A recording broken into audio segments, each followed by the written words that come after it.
Inshallah, we'll go ahead and begin. Bismillah, alhamdulillah, wa salatu wa salamu ala rasulih al-kareem. Jazakumullahu khairan, everyone, for joining us. We thank and praise Allah Ta'ala who allowed us to have the life to witness the last 10 nights of Ramadan. Inshallah, we make the best of it, the most of it, and we persist and persevere even outside of the last 10 nights, inshallah Ta'ala.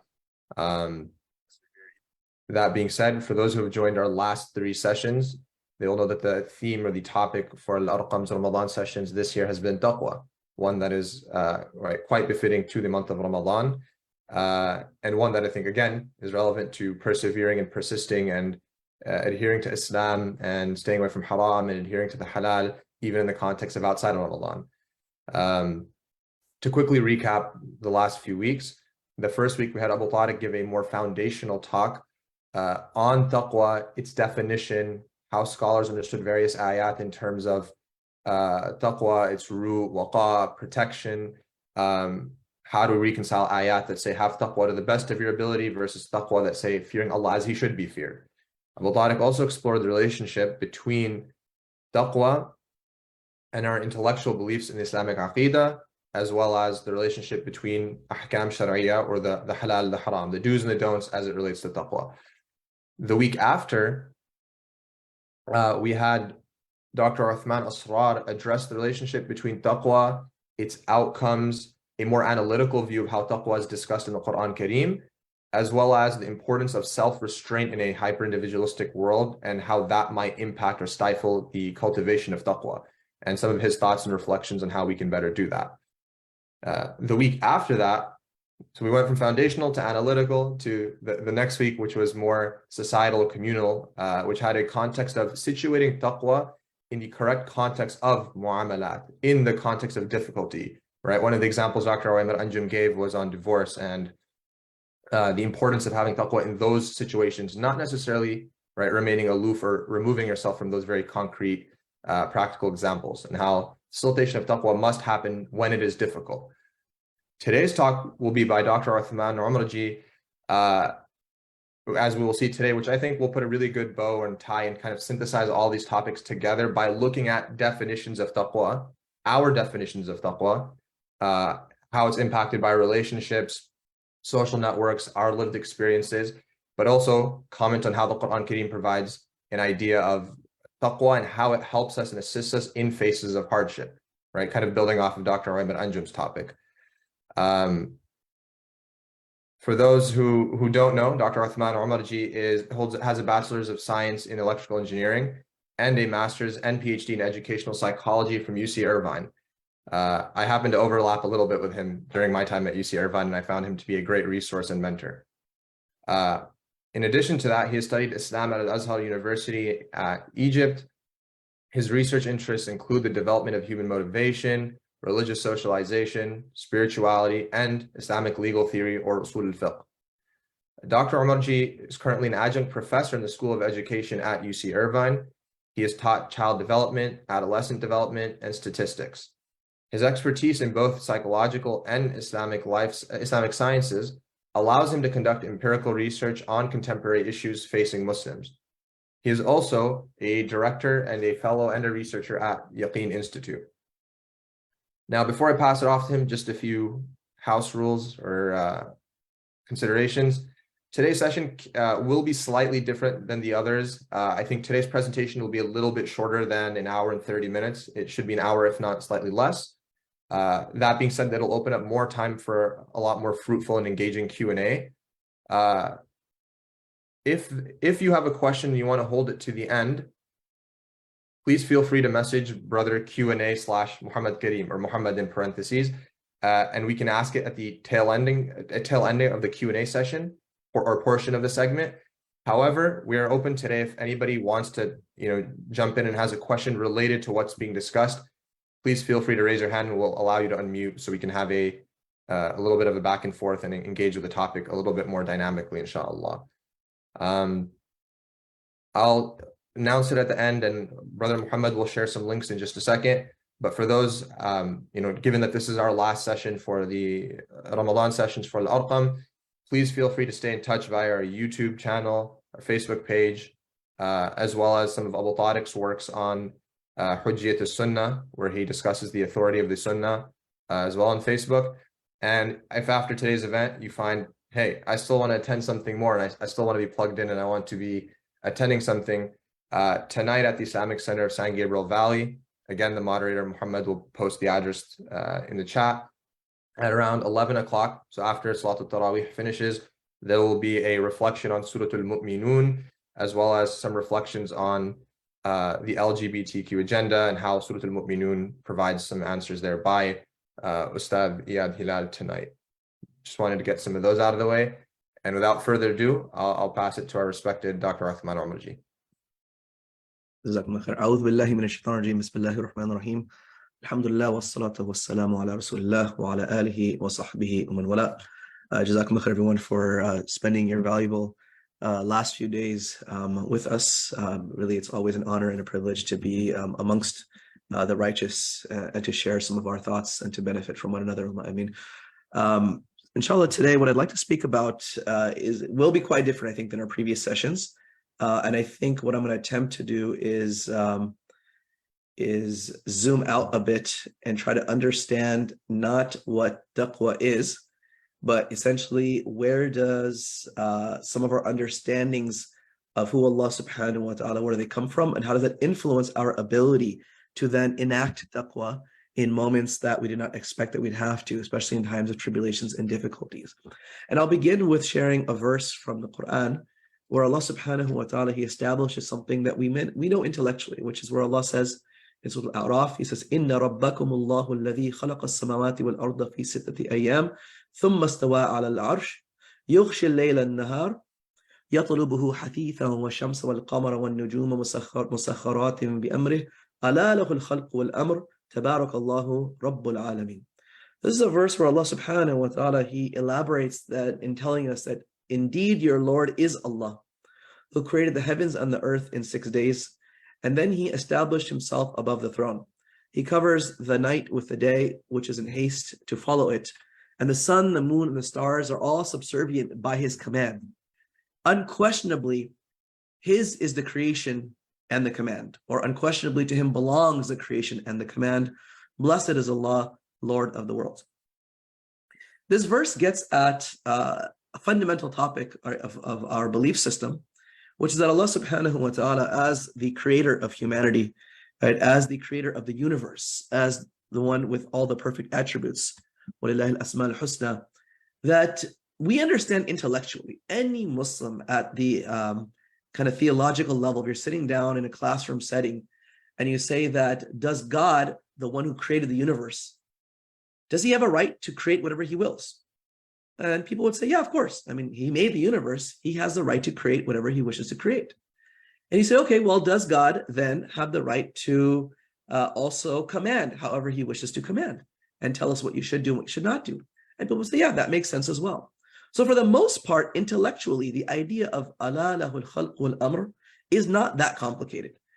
Right? It kind of gets at the core of who we are as human beings and saying, yeah, if Allah is that powerful and he has all these attributes, then of course, who are we to question how he creates, and who are we to question, right, what he tells us to do? The problem is that although that is so easy to say intellectually, we do find that actually this issue of the awamir of Allah subhanahu wa ta'ala, al-awamir Allah al-kawniyah wa shar'iyyah, the submission to them or the acceptance of them is probably the biggest cause of problems in people's lives. And you can think about this from the perspective of so many Muslims, when they get ill, right, might question, well, why am I sick? And, I did everything right. Or or if they lose their wealth, they lose their home, right, or they lose a loved one, or something happens to them in life that's aversive. One of the first things that comes into many people's minds is this sense of discomfort, that why did God do this to me? And it is a form of a soft objection, if not a hard right rejection of saying, you know what, I don't deserve this and God is not being fair, right? And we ask Allah to protect us from these thoughts. And so what I want to unpack today is that we speak about taqwa. And, to give my own definition, right? So many have been given, right? The definition of Ibn al-Qayyim al-Jawziyah, I always love his comprehensive nature. He said that the reality of taqwa, or what taqwa is, he says, حَقِيقَتُهَا العمل بطاعة الله إيمانا واحتسابا أمرا ونهيا فيفعل ما أمر الله به إيمانا بالآمر وتصديقا بوعده ويترك ما نهى الله عنه إيمانا بالناهي وخوفا من وعيده. It's a very beautiful definition. It might have been covered previously. He says the reality of taqwa is that our actions are in accordance with the obedience of Allah subhanahu wa ta'ala. But then he adds some additional conditions. He says, imanan wahtisaban. He says, it says with this belief and this anticipation of the commands and of the prohibitions, and means that the iman and the belief in the reward, right? The iman and the belief in Allah, right? The iman and the expectations of Allah. And therefore, one will do what Allah subhanahu wa ta'ala has asked them to do because they have confidence in his promise, right? They have belief in the one who's commanding. They have confidence in his promise of what we get if we obey his commands. And they leave that which Allah has prohibited them from doing with belief in the one who's stopping us from doing these things. I mean, we believe that Allah knows what's best for us, and we are fearful of what he has threatened us with, right? Or warned us about the consequences of those shortcomings. And I say that definition because what this definition gets us at is that the idea of taqwa is not simply a cognitive or a rational or simply an act of obedience. It's not merely the act of obedience, but is the act of obedience accompanied by a number of emotions, right? And a number of underlying assumptions about who Allah subhanahu wa ta'ala is. And this is really where I want to begin my talk, is that when we speak about the word taqwa and we say ittaqillah, right? Ittaqillah or ittaqullah haqqa tuqatihi, or in any other way of us speaking about taqwa of Allah subhanahu wa ta'ala, I think sometimes we forget to ask a fundamental question, which is you're asking the person to be mindful of Allah, fearful of Allah, conscious of Allah, in awe of Allah, and fill in any other aspects of the synonyms or the terms that accompany taqwa. But the question I want to ask is not what does it mean to have taqwa here, but what does it mean to, what is it when we talk about who is Allah that we're having taqwa of? Right? So I'm shifting the conversation a little bit here today. So rather than focusing on the definition of taqwa as it pertains to Allah, I want to focus on who is Allah that we're being asked to have taqwa of. And this really, I believe, is the core of most of the tribulations of the ummah today in many ways.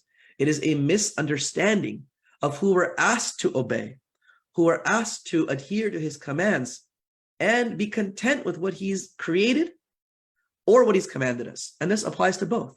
So it's not simply the ahkam that we're being mindful of, but it's also the things that befall us in this dunya. It's the things that occur to us every single day that we have no choice over, things that are outside of our domain, right? So again, whether we get sick or we don't, right? Whether our income rises or it drops, whether we lose someone in our life, right? Or someone that we love falls ill. These are all things we don't have control over. And taqwa pertains to both of these. And so where I want to begin here is this idea of, since our theme is taqwa during times of hardship, I want us to zoom out from our personal lives and come to the Quran, where Allah subhanahu wa ta'ala, he shows us in numerous vivid moments in the Quran, not again from a intellectual standpoint, but from a very, very kind of emotional standpoint, that how people imagine Allah subhanahu wa ta'ala or how their behavior during times of hardship is actually the consequence of how they understand God to be.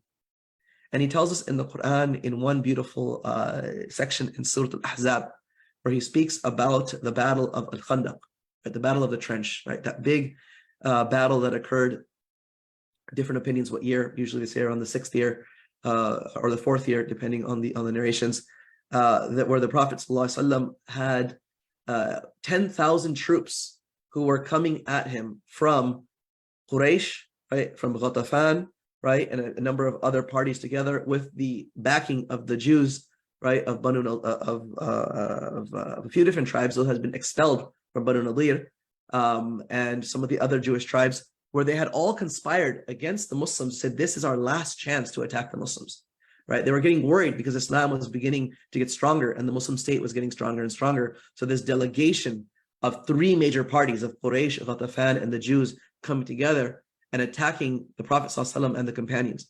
And so in this encounter, Allah does not go into the details of what happened in the battle, but he goes into the details of what's happening in the hearts of those who are participating in the battle.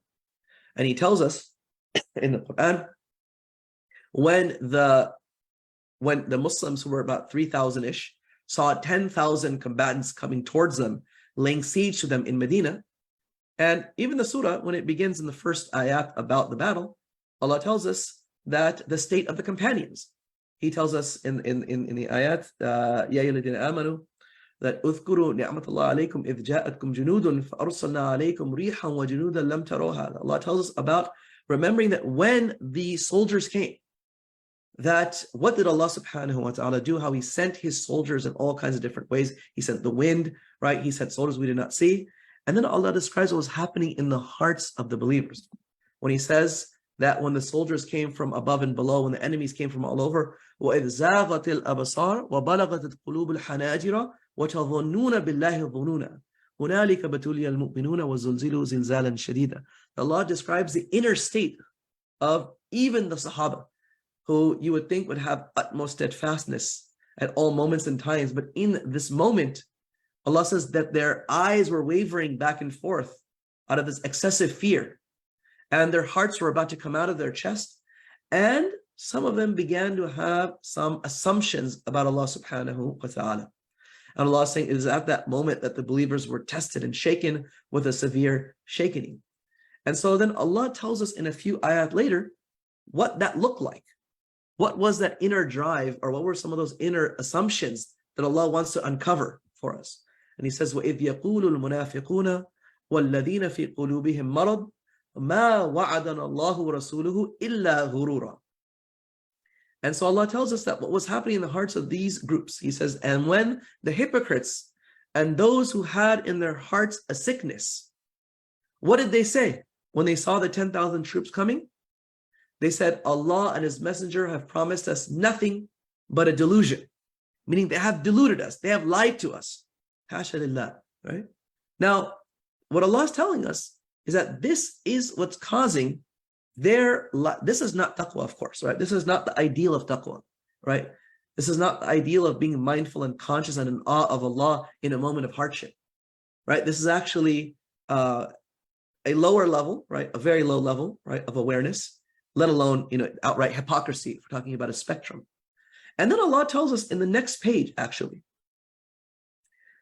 what those who were true in belief, how they responded emotionally, right? What did their hearts, where were their hearts, and what did their tongues say, right? And of course, the hypocrites, right? Their response of when, they're saying Allah and his messenger promise us a lie, is to say what?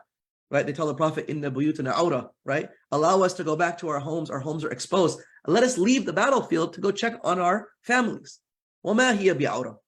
Right? Allah is telling us in the Quran, they were not actually exposed. Their houses were not under any stress. So their behavior of attempting to abandon the battlefield came from a false assumption of who Allah subhanahu wa ta'ala was. That Allah subhanahu wa ta'ala and his messenger would lie, right? That they would deceive somehow people into the situation they were in. So then Allah, in just the next page, if you turn the page in the Quran, in Surah Al-Ahzab, Allah tells us the opposite state of people of taqwa, of people of iman. When he says, وَلَمَّا رَأَى الْمُؤْمِنُونَ الْأَحْزَابَ قَالُوا هَذَا مَا وَعَدَنَا اللَّهُ رَسُولُهُ وَصَدَقَ اللَّهُ رَسُولُهُ وَمَا زَادَهُمْ إِلَّا إِيمَانًا وَتَسْلِيمًا. He says, and when the believers saw the Confederate armies coming to them, they said, this is exactly what Allah and his messenger have promised us. And Allah and his messenger have spoken the truth. And that only increased them in their belief and in their submission. So you'll stop and say, wait a minute, hold on. Two groups of people who are together in one army. We have those who are weak in faith and the munafiqun, if you just clump them together for a moment. And you have those who are true in their belief.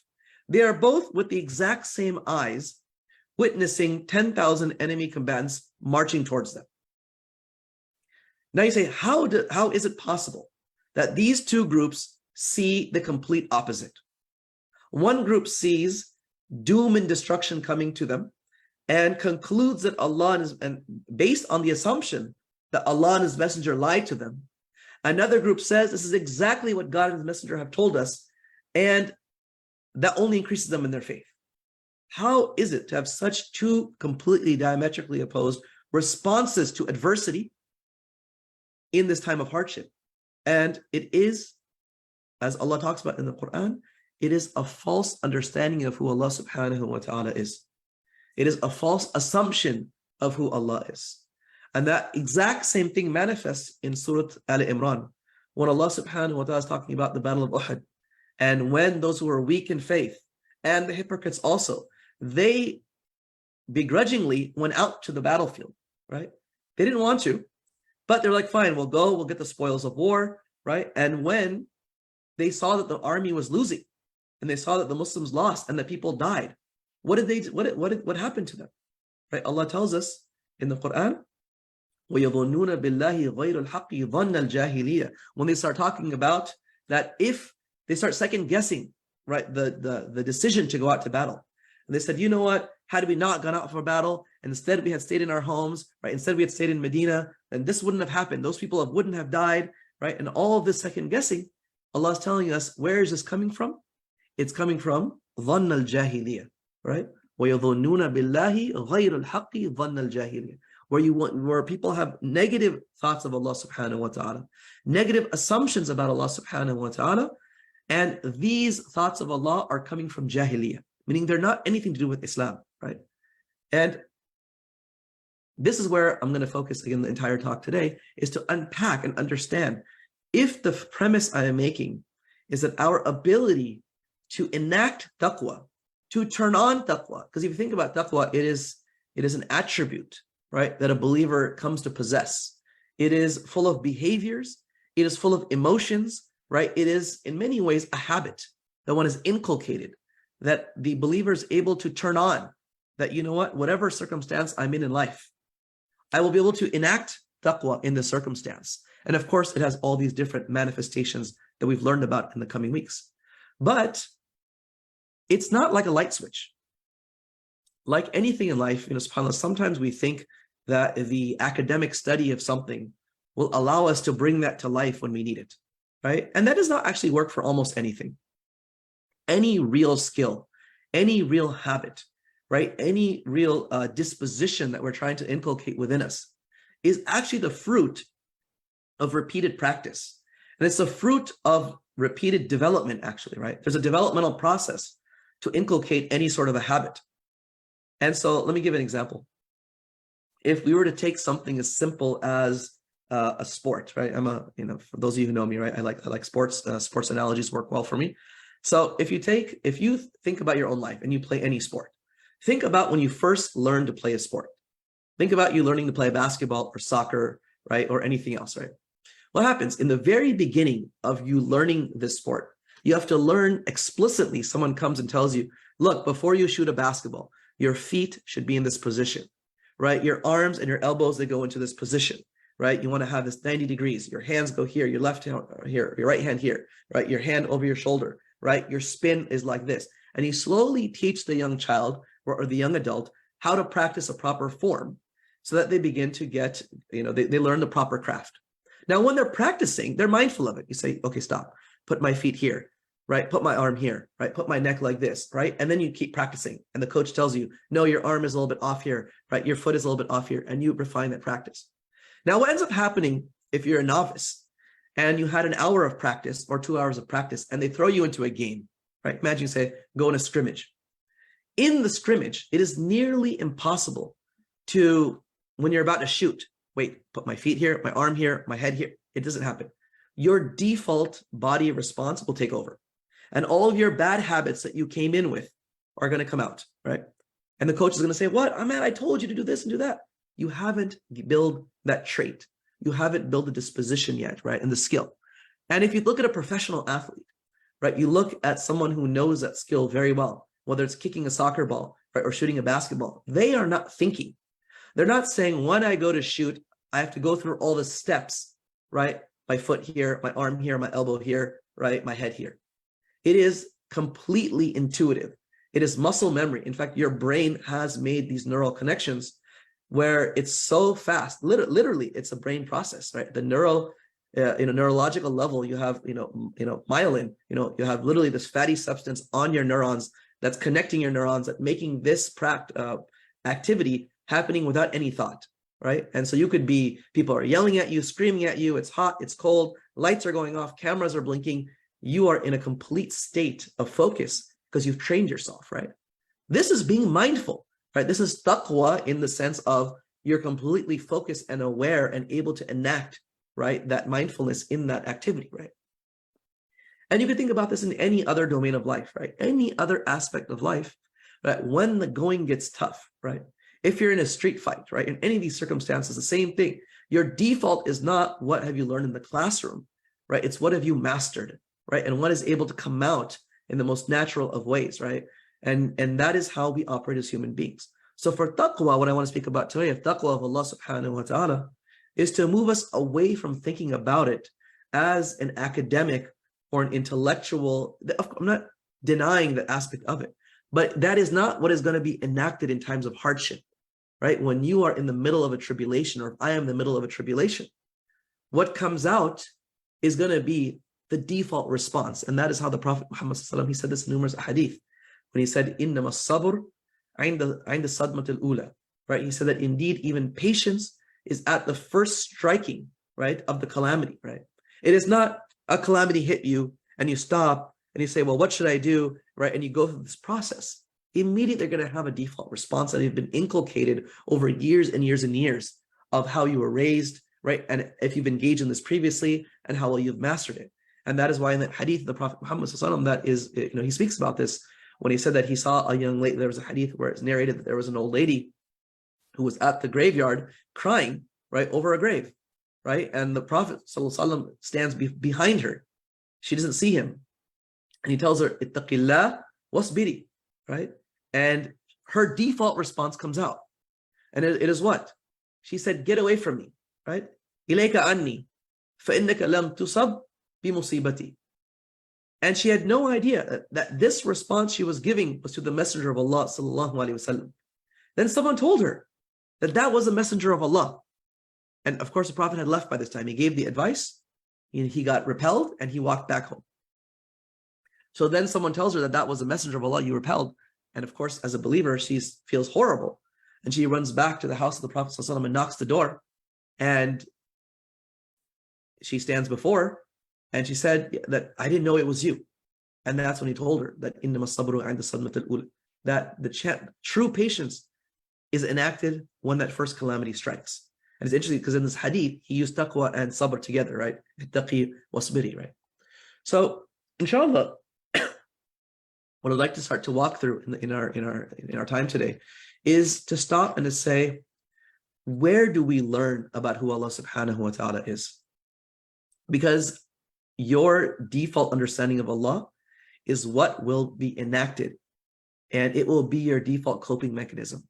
And the argument I want to make today is that the better you know Allah subhanahu wa ta'ala, the better you understand who He is, not simply intellectually, but emotionally, then that is going to enact certain positive coping mechanisms. So when hardship strikes, that one knows exactly what to do. In fact, it's not even, it's just you feel, right? And you know exactly, intuitively how you need to respond, what words should come out of your mouth. And if you have the opposite, if you have developed and inculcated the wrong assumptions of Allah subhanahu wa ta'ala, right? And you have the wrong feelings towards Allah subhanahu wa ta'ala, that no amount of intellectual understanding will overcome that unless you can subjugate your emotions actually to the knowledge. And this will lead, if you don't have that proper knowledge and the proper emotions, and you have the false assumption, then you're going to have maladaptive coping, right? And all the wrong things are going to come out, right, when those hardships, they strike. And so the theory that I want to begin with is something that Dr. Hassan Alwan and I have been working on for a number of years and have now began to write a little bit about. And this is the idea that every single one of us, from the moment that we are born, probably even prior to we're born, right, begin to form some sort of an idea, right, about who Allah subhanahu wa ta'ala He is. Now, of course, a child, and so just so we're aware, like I'm here now, moving back, like we're starting with like infancy, right? And we're going to talk about how we have today got to where we're at. And that assessment helps us as parents, number one, because if we have children, we'll learn what to do with our kids. And if you don't have kids, you can stop and reflect over how we have inculcated our understanding of Allah, and perhaps why our default responses may not be what we want them to be. And inshallah, we can talk about how to rehabilitate some of these, inshallah.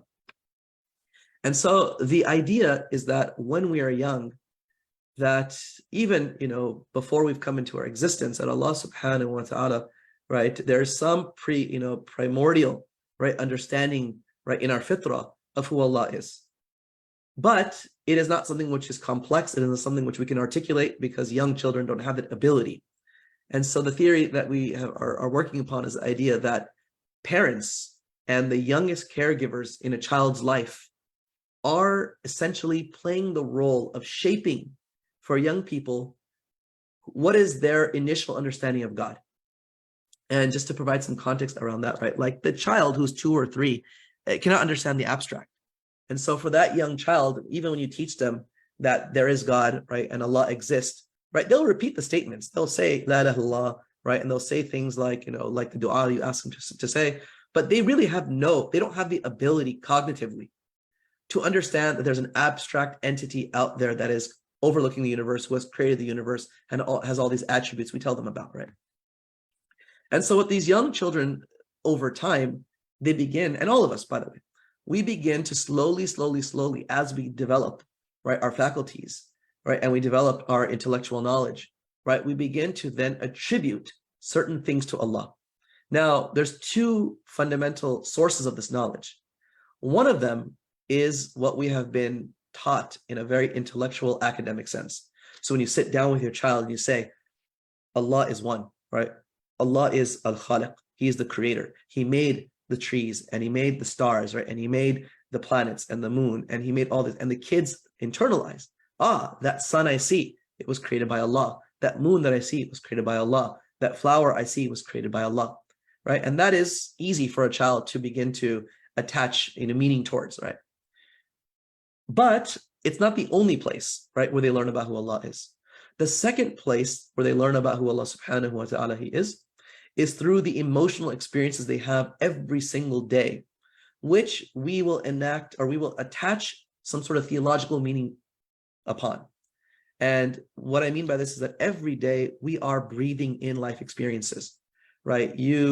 Something good happens to you, something bad happens to you, right? Something averse happens to you. And this is kind of in non-Muslims, what you would say is that they attach meaning to like if you think about, for instance, if you play a sport again and you win this game and you're wearing a certain pair of socks, right? And so, you're just wearing a certain pair of socks. But sometimes people will say, well, these are my lucky socks, right? Somehow you've attached some sort of real, metaphysical meaning now to these socks, when in reality, right, that's something that there's no way to prove that those socks had any influence, right, on your performance, right? But we do this every single day. Every human does this, where something happens to you, and whether you realize it or not, you are making some association with the divine, right? So something good happens to you, and someone might say, well, you know what, that good that happened to me, Allah was good to me today, right? Right? That's something you attach theological meaning towards. Something good happened to you. You found some money, right? You found some money, and now you say, God has been good to me, right? Or something averse happens to you, or you got sick, and you might say, God must be angry at me. God is punishing me. And I'll give a very vivid example of this. I was speaking to a friend of mine recently, a non-Muslim colleague of mine, and this issue came up. We were talking about God image and how we understand who God is. And so he was telling me that him and his wife were having problems conceiving a child, and coming from a Catholic family. And so, they've been struggling for the last few years. And so one of the relatives told them that God is punishing you by not allowing you to have a child. So you'd say, well, look, the act of somebody not being able to have a child, right, intrinsically, like we have no ability to discern, right, what is the purpose behind it, right? We don't know, right? But this person had a certain understanding of who Allah was. And that understanding of who Allah was and that image of God in their mind led them to the conclusion that this event in life right? This lack of ability of having a child, right? The reason is because God expects obedience. You may not have been obedient enough, and because of that lack of obedience, right, you are being punished, right? And one could say the exact opposite. One could have said so many things. God has his wisdom with what he does, right? He actually is doing this out of his love, right? And they could attempt to find all kinds of other reasons, right? Why it's out of Allah's benevolence, right? That person does not have a child, right? So how does this happen, right? Where do those emotional experiences come from? How do we breathe in these experiences every single day and then attach theological meaning, right? One of the most profound shapers of the way we view the world is going to be our parents. And this is because our parents are in many ways the translators to us of who Allah subhanahu wa ta'ala is. In other words, that we see through their behavior with us, that if our parents are kind, if our parents are loving, if our parents are supportive, if our parents are patient, then what we find, and this is, by the way, been found in so much research in non-Muslims and in Muslim research that we have done ourselves, is that they conclude that, you know what, the default is that the way I've come to understand my parents, my mother and my father, is often how we create what's called an internal working model of relationships in life.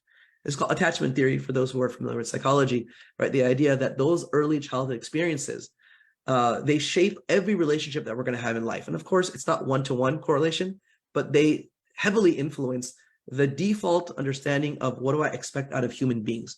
So if your parents were very harsh with you, if your parents were very rejecting of you, if your parents were very cold towards you, then you develop this default understanding to not expect warmth out of people. And that actually is manifested in relationships. Actually, you'll find that even with how one treats their spouse, that if one is secure with their parents, that they're often secure with their spouse. When I say secure, it means that they have a good view of their parents and a good view of themselves. I don't want to go deep into attachment theory, but the idea again is that if you feel the sense of positivity towards others and yourself, you think about yourself as a good person and others as being good by default, then you're going to extend that to your friends, right, and your family members and your spouse in the future, and also upon Allah subhanahu wa ta'ala. And so the travesty is that so many people in this life have negative views about Allah subhanahu wa ta'ala, this dhann al-jahiliyyah, because they have developed wrong emotions, or they've experienced, unfortunately, negative emotions when it came to how they were raised early in life. So if they were rejected by their parents and pushed away by their parents, or very harsh parenting, then they will then attribute that in a strange way, that, well, if my, and they're not saying this, that because my mom and my dad were mean to me, that God is mean. It's not that they're doing this consciously. It's that this is just a default response that, well, what I've learned in life is that to expect coldness and harshness from people. And that also then applies to God. And just to give you some insights, we've done some studies recently of 800 Muslim youth and their families. And we asked parents and we asked kids separately.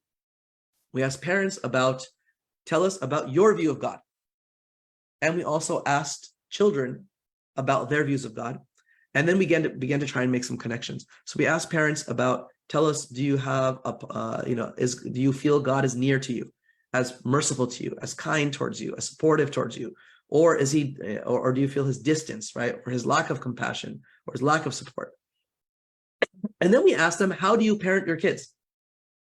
Meaning that, are you gentle with your kids, or are you hard with your kids, right? Are you more like a dictator, or are you more gentle? And we also asked them questions like, are you more, how often do you invoke Allah's love and his appreciation as a way to motivate your kids to do good? And how often do you invoke God's anger and his wrath to discourage your kids from doing bad? And what we found was fascinating. We found that parents themselves, who they said, we conceive of Allah as being harsh and cold, they then said they used that they treated their kids much more harshly and coldly. So subhanAllah, your views of Allah affect your parenting. And they said that they were more likely to then use that, telling their kids that if you do this, then Allah will punish you, right? If you do that, then Allah is going to be angry at you. Rather than saying, if you do this, then Allah will be kind, then Allah will reward you, or if you do this, then Allah will love you. And on the kids' front, we found the exact same.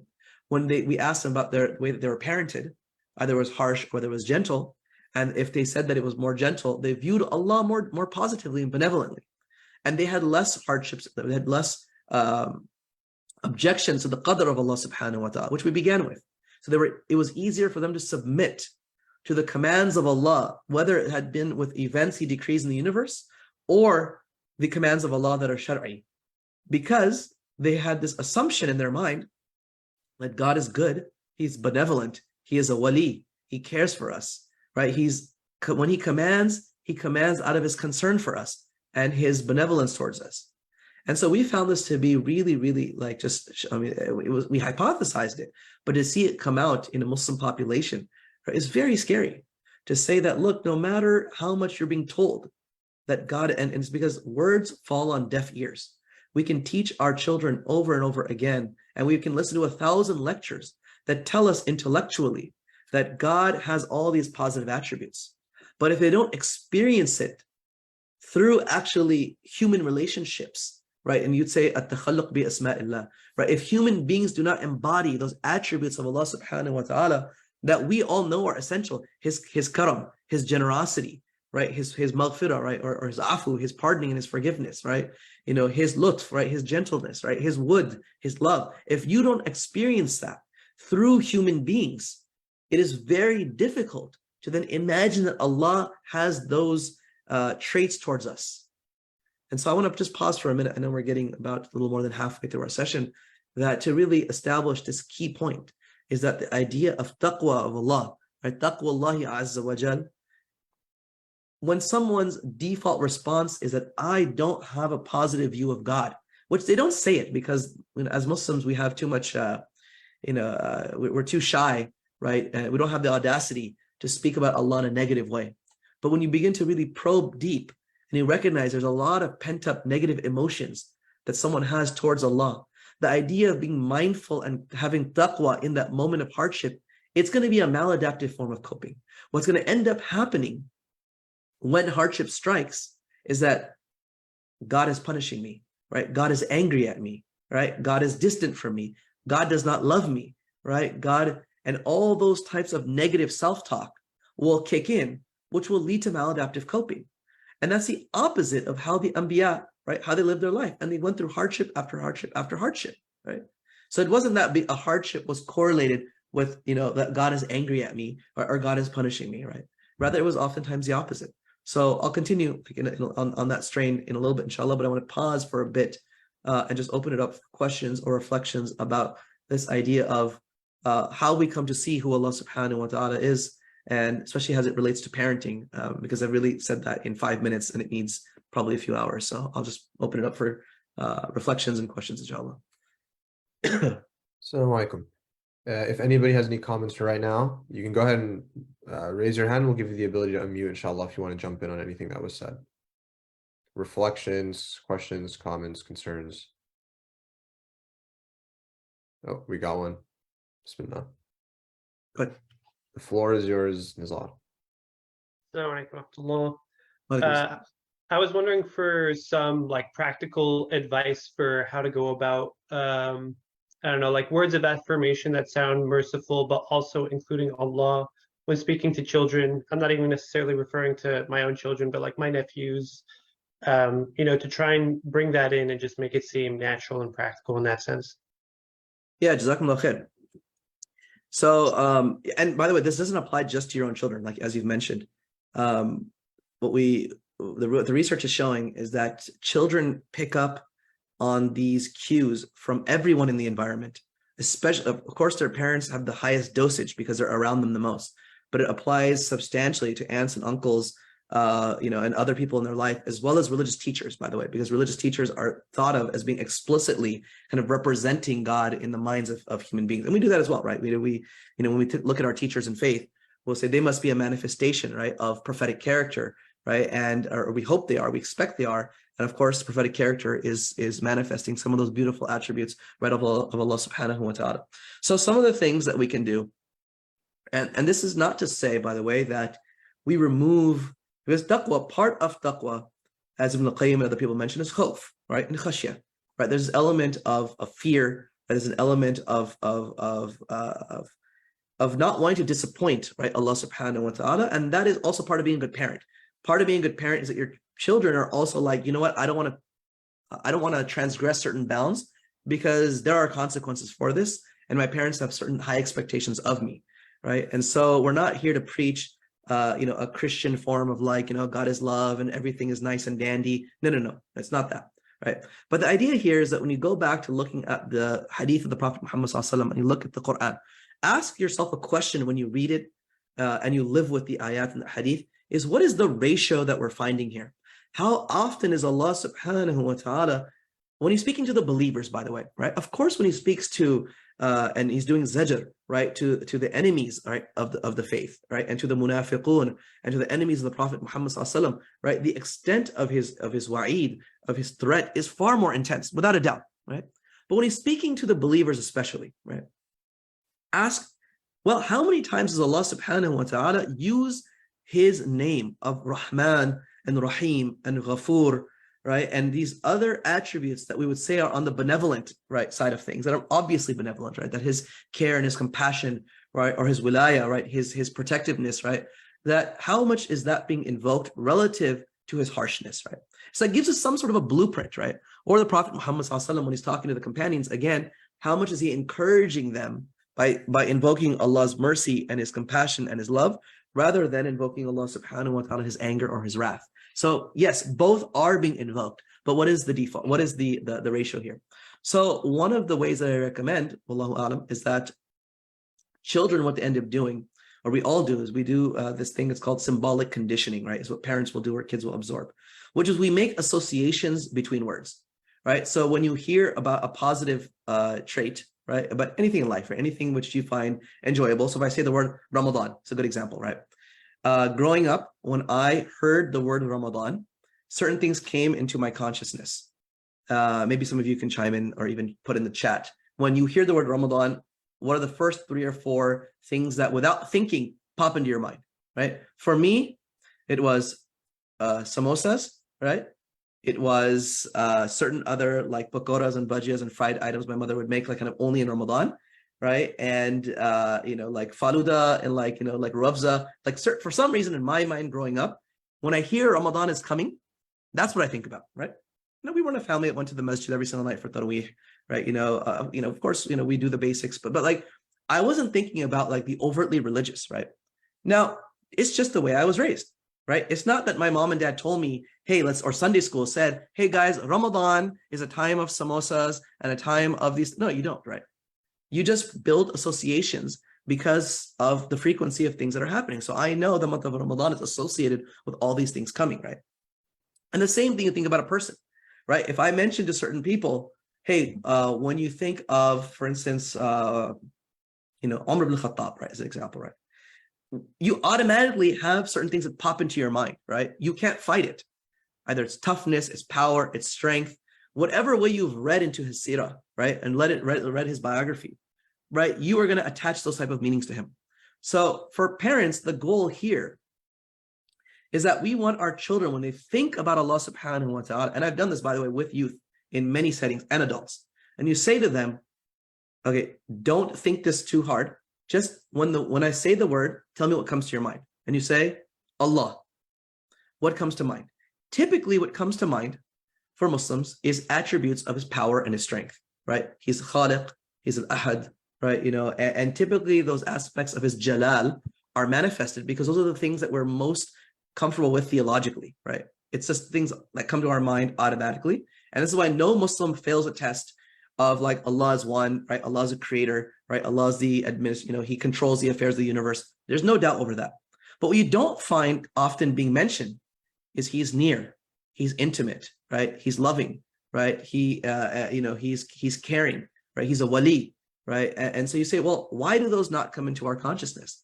And the answer is those are not the things that we come to tell children. And we don't use that language with them. So think about when somebody talks to a child about God. What adjectives are they using in that conversation? For some parents, it's kind of sad, but especially Arabs, they have this where it's like before a punishment, it's wallahi, right? And then I'm going to do blah, blah, blah, blah, blah, blah, right? So you see your kid misbehaving, right? You see your kid who's, not doing what you expect him to do. And the first word that comes to your mind is wallahi, and then you're in trouble, this, that, right? What are we doing here? Unknowingly creating an association between the word of God, right? Allah, and punishment, threats, and all kinds of other things that we don't think are desirable, right? So practical steps, right? One is when we invoke the name of Allah, making sure that we attempt to put attributes that are holistic in capturing some of the aspects of his jamal, right? His beauty, right? His kindness, his nearness, right? His affection towards us, his protection of us, his care for us, right? So when these terms come over and over and over, then it'll become easier for a kid when he thinks about Allah, that pops into his mind. Oh, Allah is caring, He's loving, right? He's intimate, right? He's protective of us, right? Rather than thinking about, well, even it's okay to think about his oneness and his power, but that's probably not what is going to be the most helpful, right? Especially in times of needing to lean on Allah subhanahu wa ta'ala for help, when you need to have tawakkul, right? And then the second thing is also when we motivate our kids, thinking about, and Osman Asrar might have spoke about this a bit, we want them to internalize taqwa. It's what type of associations are they making between the behavior that's to be done and what Allah is going to do with them, right? So when you have your children and you say it's time for salah, right? You can go to your child and say, okay, it's time to pray. And then accompany that with things like, and Allah loves those who pray, right? Allah loves those who draw near to Him, right? Which is from the Quran, right? Inna Allah yuhibbul muhsinin, right? Inna Allah yuhibbul muttaqin. Inna Allah yuhibbul mutatahirin. Using these things that Allah loves this behavior, so engage in this behavior, right? Give sadaqah, for Allah loves al-mutasaddiqin, right? And so what you're doing with your child is you're trying to motivate them through Allah's reward, through Allah's care, through Allah's love for them, that look, Allah will love you more the more and more you do these things, right? And that's the hadith of the Prophet Muhammad sallallahu alaihi wasallam. That's how he taught us actually to do the wajib, right? He said in the hadith Qudsi, right? And it's the hadith about man aada li waliyan faqad adantu bil harb, that whoever opposes a wali of mine, then I have opposed and I've waged war against him. And what he says in that hadith, he says that Allah subhanahu wa ta'ala, the Arabic of the hadith, that he says, what is the exact hadith? It'll come to me in a second, that Allah subhanahu wa ta'ala, that He commands His believers with things that draw us nearest to Him, right? مَا تَقَرَّبَ عَبْدِي بِشَيْءٍ, right? حَبَّ إِلَيْهِ مِمَّا افْتَرَضْتُ عَلَيْهِ, right? Allah is saying that I command my servants to those things that draw them nearest to me, right? And then one does an nawafil until they become beloved to Allah subhanahu wa ta'ala. So then I become the eyes by which He sees, and the ears by which He hears, and the hand by which He strikes, right? The hadith that we know. What's fascinating about this hadith is that the Prophet, when he tells us this hadith Qudsi, is giving us an explanation of the wajib, right? And the sunan. Why is Allah telling us to pray and to fast and to wage jihad, right? And to do all these wajibat? And why is He asking us to do all these sunan and nawafil? It's because those are the deeds that bring us love of Allah subhanahu wa ta'ala. They brings us closer to Him and Him closer to us. Now that's a very different conceptualization of ibadah than saying the opposite. God is telling you to pray, and if you don't pray, you're going to hell. Now, it's not that it's wrong theologically. That's not the point here, right? But that is not the motivational technique that is going to inculcate the type of understanding of Allah that is most conducive to internalizing taqwa of Allah subhanahu wa ta'ala, right? When we say فَفِرُّوا إِلَى اللَّهِ, right? I think Dr. Ovamir spoke about this a bit, right? We are running towards Allah. You don't run towards something you're petrified towards, right? You don't run towards an entity or a being or anything that you're scared to death of typically, right? You run away from those things that you're scared to death of or you're petrified towards, right? So the idea here is that, no, we have the hope in Allah subhanahu wa ta'ala, and we're going to go to Him for His protection and His care, because that is where we'll find protection and care, right? His commands are our shelter, right? From the pain of this life, right? His sunan, right? All the things He's asking us to do, the Prophet Muhammad are what protect us from all the ailments of this dunya, right? They're not like the opposite. Sometimes it's perceived that those are the things that stop us from having all the fun in life, right? So I know I keep going off on a tangent, but to answer the question explicitly, right, the idea here is the more and more that we associate positive emotions and positive traits in the hearts of our kids with Allah through our behavior is by showing them that we are also merciful and kind and gentle, and then attaching those terms to Allah subhanahu wa ta'ala, that we will then see that inshallah our kids will have that more balanced image of who He is, right? Wallahu a'lam, right? Okay, we have two more hands raised, inshallah. Nizar said, Jazakallahu khairan, appreciate the thorough response. I will, before I let the first brother say his comment, it is nice to see a lot of familiar friends and family and names, by the way. Just it's always heartwarming. So we'll go ahead and let brother Mir Ali unmute and ask his question first, then we'll go to Salim, inshallah. You should be able to unmute. Okay. Jazakallah khair, Brother Usman, for an excellent lecture today. The kids and the families here with me, and everybody's enjoying the lecture. So the whole series, in fact. You just talked about children and how to give them a positive experience so that they can have the right taqwa built. Where we talk about adults too now, right? Like, I mean, we know that taqwa wavers. It's not same every single day. So even as adults, we know that as in general, Muslims are supposed to behave in a certain way in life. But then there are certain occasions when calamity hits, that's when, like you said, it really boils down to what your reaction is. And how can even adults, not just children, even adults who in general may know like taqwa is so and so, this is how we should react, but in terms of calamity, you completely are reacting in a different way. You lose a job and all of a sudden you're thinking like, maybe I should have been good to my manager, or like, I mean, stuff like that, right? Which is not necessarily related to Allah subhanahu wa ta'ala. So how can adults develop on a daily basis, maybe do something different that can help them maintain this even keel of taqwa throughout their lives? Excellent question. I will just make a tiny correction. You said that losing your job it has nothing to do with Allah, right? Or it has everything to do with it, right? Which people don't realize because it's not in their direct consciousness, right? It's in their subconsciousness. And we will do this as human beings. We will attach some theological meaning to almost everything that happens. So it's just the nature of the human experience. Because, and by the way, the atheist does this as well, just to be clear. SubhanAllah, they've done phenomenal research where they interview atheists and other people. And they even ask them about their beliefs about the world and how the world works. And so many of them will say these things like, you know what? The word, they'll even explain their God image, right? And God is too demanding and he's too harsh. And so I choose to reject him, right? It's because we've created an image of God in our mind that is inaccurate, that we then reject it. And that is actually very rational.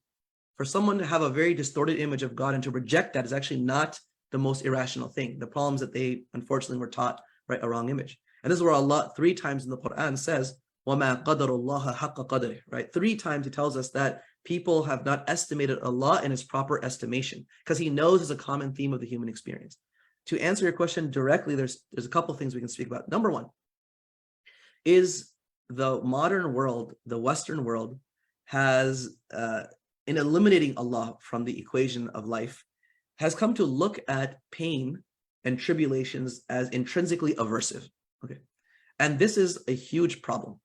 This is a major problem from a standpoint of aqidah, right?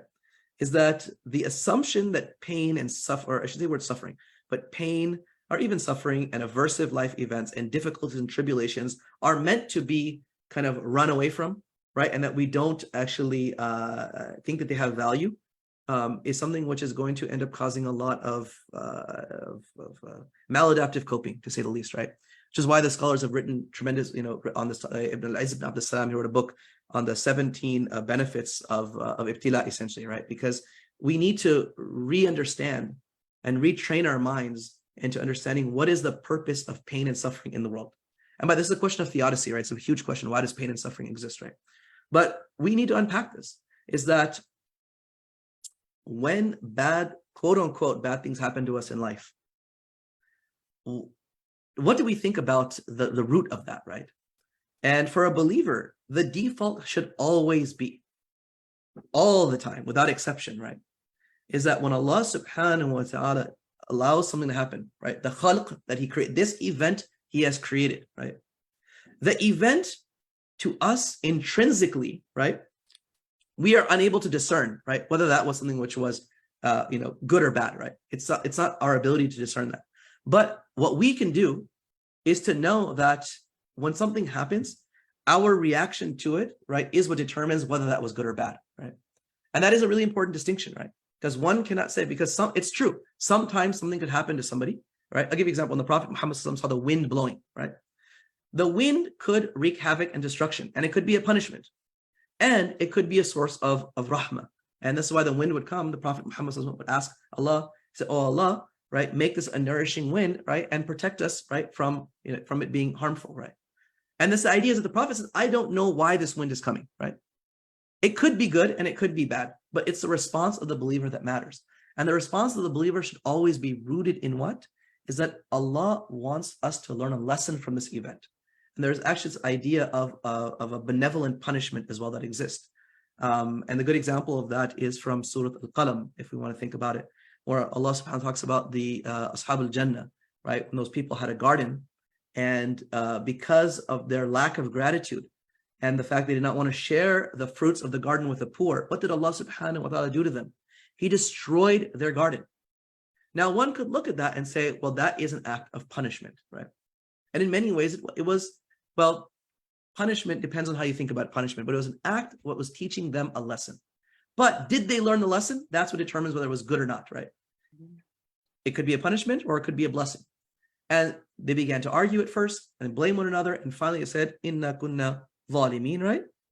And then they turn to Allah subhanahu, that they say, oh, you know what? Perhaps if we make tawbah to Allah subhanahu wa ta'ala, right? That Allah will then, accept this from us, right? And they said that, we are to Allah seeking, right? Inna ila rabbina raghibun. And Allah says, كَذَلِكَ الْعَذَابُ, right? وَلَا عَذَابُ الْأَكْبَرِ وَلَا عَذَابُ الْآخِرَةِ أَكْبَرُ, right? لَوْ كَانُوا يَعْلَمُونَ. But this act of Allah subhanahu wa ta'ala was an act of love. And the people have to understand that. You lost your job. Could it be that that is an act of love from Allah subhanahu wa ta'ala, right? Why? Maybe we were not grateful for the blessings we had. And Allah wanted to wake us up from this heedlessness. Maybe that job had elements in it that were not good for you. Maybe that job would lead you somewhere, right, in life that is not good for your akhirah, right? We don't know that. But what we know is that when Allah subhanahu wa ta'ala does things, everything He does is one, especially to the believer, and He is our wali, right? That's the default. Allah is waliyul ladina amanu, right? And Allah says that the kuffar la mawla lahum, right? If a wali is someone who is our protector and he's looking out for our best interest, then everything he does, we view it as he has our best interest in mind, even if it's aversive. So that act of losing my job is good for me, whether I understand it or not, right? And now I have to stop and say, where is the khair in this for me?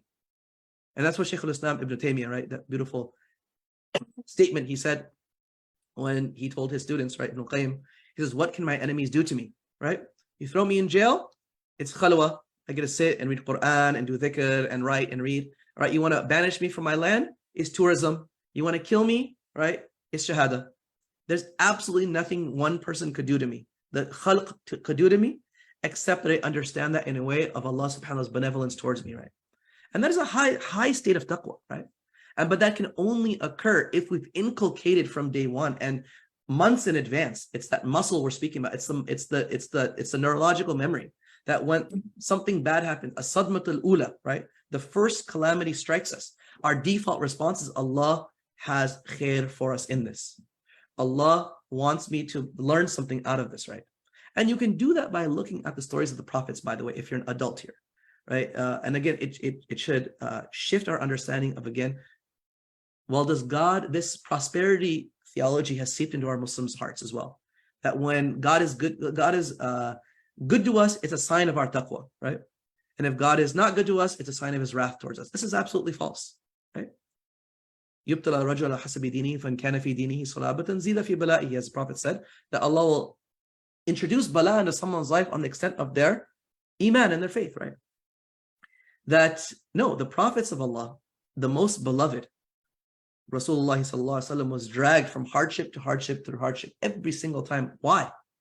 Because these hardships are meant to build us up. right? They are meant as a life lesson so we can then be the most optimal human beings we can be, right? And that's if you're 40 years old or 50 years old, that applies as well. Pain is a teacher in life, right? Hardship is the number one teacher of life. How do we learn to be merciful to those, the have-nots, if we've never experienced not having something, right? How do you have mercy and clemency and gentleness towards the ill if you've not experienced illness in life? It's easier to actually to do those things once you've experienced some of these things in life, right? So this is how we should recalibrate and say, actually, hardship is not necessarily, it's not a bad thing, right? And I don't wish for hardship, but I embrace it when it comes to me, right? And that, by the way, is in the sunnatullah fil kawn, right? It happens even when, like if you think about even your muscles developing, right? If for you to get strong physically, your muscles have to tear. And if your muscles don't tear and you don't put heavy weight on them and you don't have discomfort, you can't actually grow larger muscles. So if you're physically cannot grow without hardship, how do you grow spiritually without these hardships? So no, these hardships are actually parts of Allah subhanahu wa ta'ala's love for us and his concern for us. And that is why he took his most beloved messengers through them. And that is for us a precedent. Wallahu a'lam. Okay. Jazakallahu khairan. Thank you. Well, my man Salim, we'll let you unmute so you can ask your question, and then after that, Dr. Uthman, if you'd like to kind of continue on your presentation before we move into Q&A, but again, up to your preference if you're okay taking more questions. No, I'm okay. This is just as good as the lecture. So, Bismillah. Salim, you should be able to unmute. Barakallahu feekum. Assalamu alaikum wa rahmatullahi wa barakatuh. Walaikum salam. Just obviously, first of all, Barakallahu feekum, Brother Uthman, for sharing with us from your knowledge. May Allah make this a means of you entering his Firdaus al-A'la. This is my first lecture that I've joined this entire series, and alhamdulillah, I'm very pleased with how it's turning out. May Allah reward all of you guys who are organizing this. Kind of on the same topic and related to your response to the last question, on the topic of our image of Allah subhanahu wa ta'ala. We know the Hadith Qudsi in which in Sahih al-Bukhari, in which the Prophet ﷺ talks about Allah subhanahu wa ta'ala and how he says, I'm just as my servant thinks of me, and I'm with him if he remembers me. For someone who maybe isn't a child, who is still developing that image of Allah subhanahu wa ta'ala, for somebody who's already established that image, one that is often attributed with the fact that, okay, the tests and tribulations that they're encountering are somehow related to the idea that Allah subhanahu wa ta'ala is upset with them or sees them in a bad light. For someone who has that image of Allah subhanahu wa ta'ala, what valuable advice can we give to them in regards to shifting that that mindset of Allah from one of negative thoughts to maybe one of positive, more optimistic thoughts of Allah subhanahu wa ta'ala? Yeah, Jazakumullah khair. Wonderful question. So this is really the $1 million question I think many of us have been thinking about. And we've been trying to study it and understand it. From our work and research into the seerah and into the literature, what we believe is the most likely technique is not going to be lecturing for the most part. The idea and the reason is because they've had a whole life lecture of it, and you've gone to Jummah your whole life, right? And you've heard some of these positive things about Allah, but these words will fall on deaf ears because they have not been accompanied with the experience of positivity and the experience of the type of emotions this person needs to have towards Allah. So how do they do it? Even as an adult, we can fix our attachment style. We can fix our internal working model of relationships, but it requires actually having a good relationship. So the best way actually is for that individual who is suffering to actually to form a good bond with a teacher or somebody else who can slowly begin to rehabilitate that image of Allah through their positive interactions with them.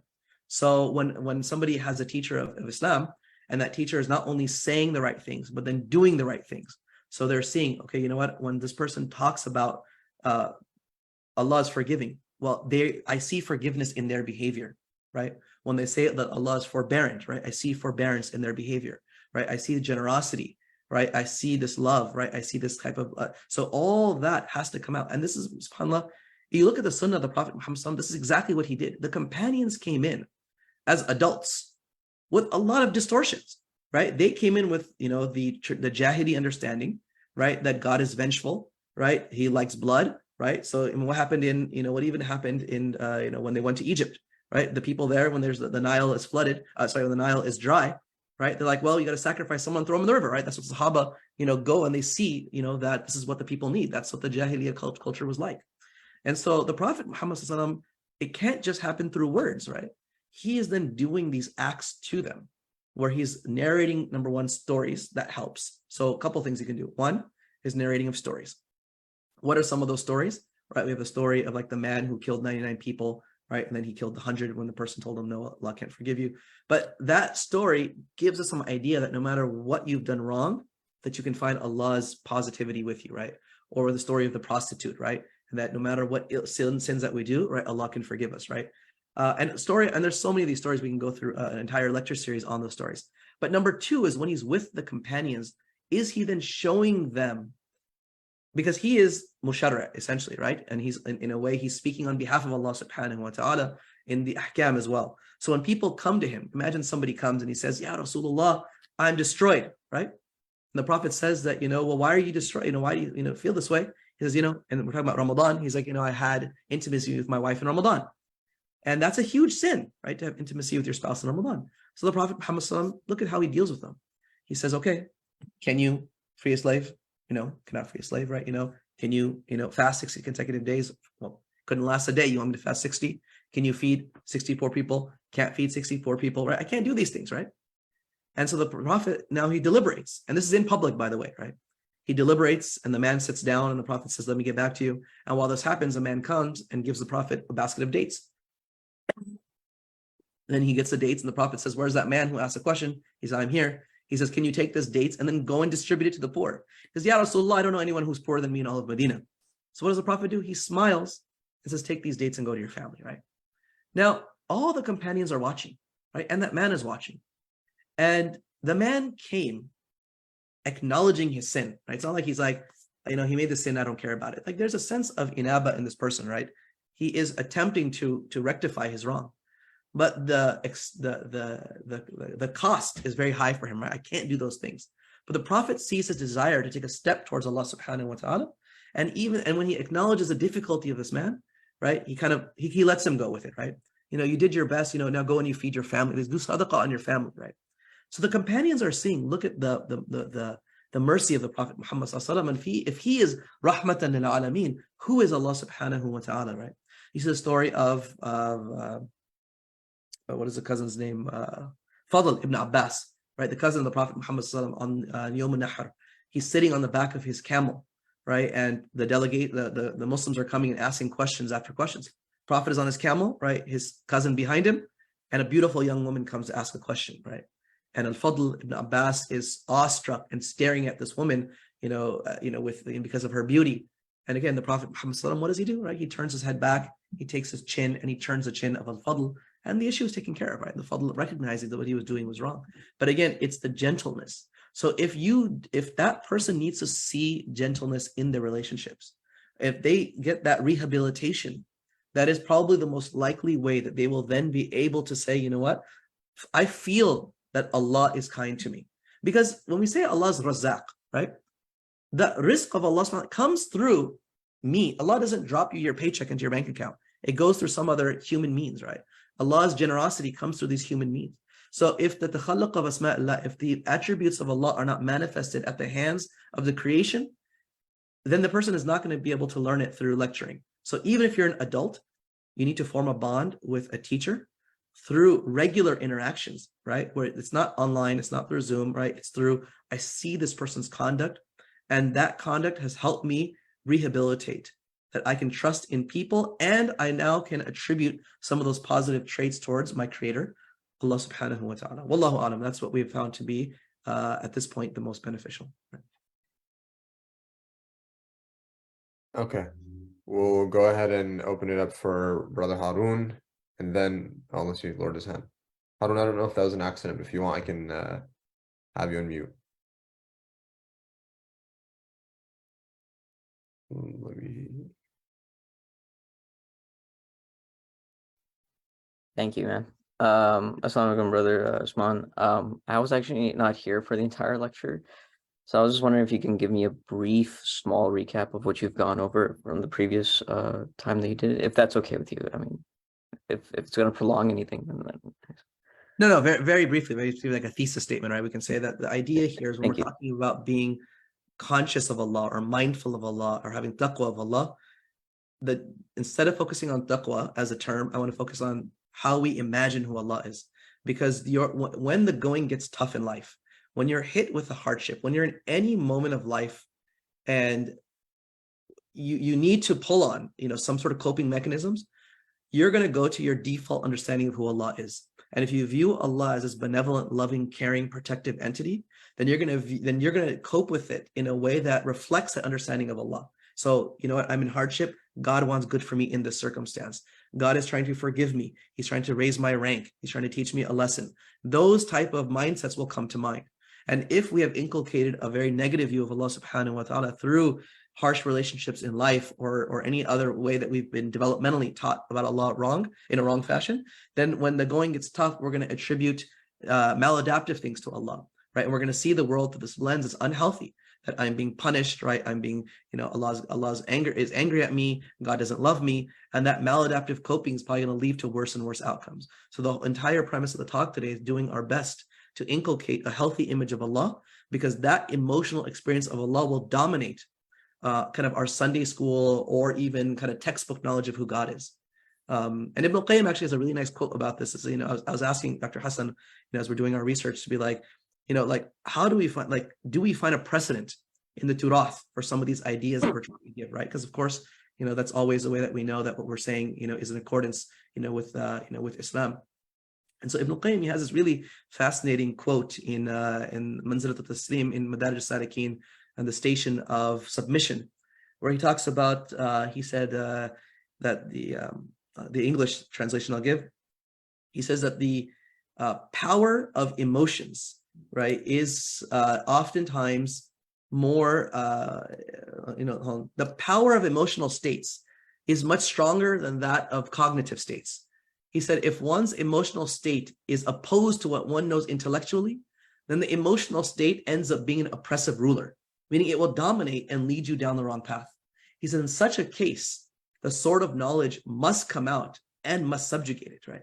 So what he's acknowledging here is that, look, you might, have this correct knowledge of God, but if you have the wrong emotions towards Allah and you don't feel the benevolence of God, and you allow that to and the average person, that is going to overtake them. It is only the really conscious, aware, a Muslim who's like, look, I know that my emotion is wrong here. And this is fascinating because in psychology, there's so much about validating the emotion, right? And I push back a lot from that as a psychologist, not a clinical, as a developmental psychologist, to say, look, you can experience a wrong emotion. It is an inaccurate understanding of the situation, right? So when the people in the Ahzab, what did they feel? They felt that they had been let down by Allah. They're wrong. They are not being let down by Allah, right? It is a false understanding of the situation because of a false understanding of God. But Ibn al-Qayyim is showing us, look, those emotions can override all the things that you're told about Allah if you're not careful. So be very mindful of inculcating that proper understanding of Allah, which, he didn't go into this chapter about, but again, we believe is through relationships in life, right? Okay. Brother Imad Nughaibi has a comment, and then we'll go to Brother Muhammad Khan, inshallah. Let me allow you to unmute Brother Imad. 1 second.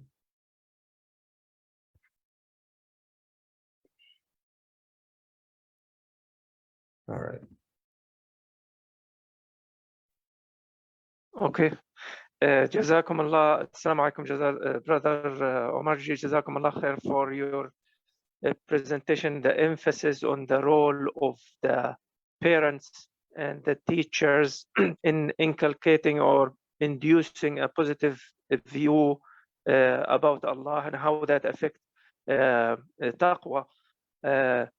The issue goes back to the basic thing, is that the correct understanding of Allah and also of life, the purpose of life. So if that is there, then we will have that positive attitude, and it will manifest in the taqwa in the right way, in adversity and otherwise. So what we go back to is that there is a saying فقد الشيء لا يعطيه, and our ummah maybe is lagging in when the parents don't have that understanding, and maybe some of the teachers in school. It means it goes back to the cognitive, to the intellectual understanding of the aqidah of Allah and the purpose of life.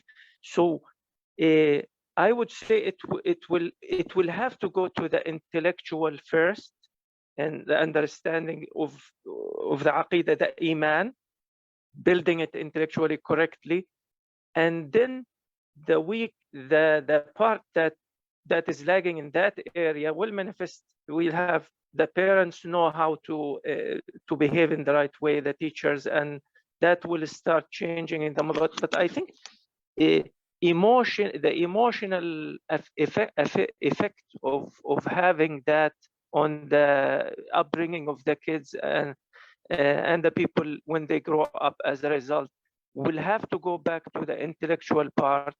Then there is the other aspect of taqwa, which is greatly debated. Many people talk about iman increasing and decreasing. Let's say people have the right understanding of the relationship with Allah, but there is still a challenge. And I think that needs to be looked into. My humble understanding is that worshipping, if it's done not as a habit, it will keep strengthen our relationship with Allah, and as a result, the mindfulness of Allah, our belief is there and it's correct. But the weakness is that there is weakness in our relationship with Allah, our ibadat. Maybe many people are doing it as a habit, and they're not. It's not connecting with Allah and strengthening the relationship. That's my humble, contribution. I hope you can elaborate on that. Jazakum Allah khair. Barakallah fiqh, Imad. That was excellent. And you are right that, and we can unpack this a bit, but it's not ignoring the intellectual aspect of it. But maybe here I can go on. I think every year I have to have one rant in my talk. So here comes my rant for this talk, and I hadn't planned this. So as someone who is went through spent years in Cultivate Sharia, right, and definitely my majority of my training and my own assessment of religious programs is often looking at it from the perspective of law. I believe there has been a major error that we have made when we approach Islamic studies in the compartmentalization of knowledge, which is, someone who loves usul, and Abu Tariq loves usul, we can get into this in detail, which is, look at how we have written about these subjects historically.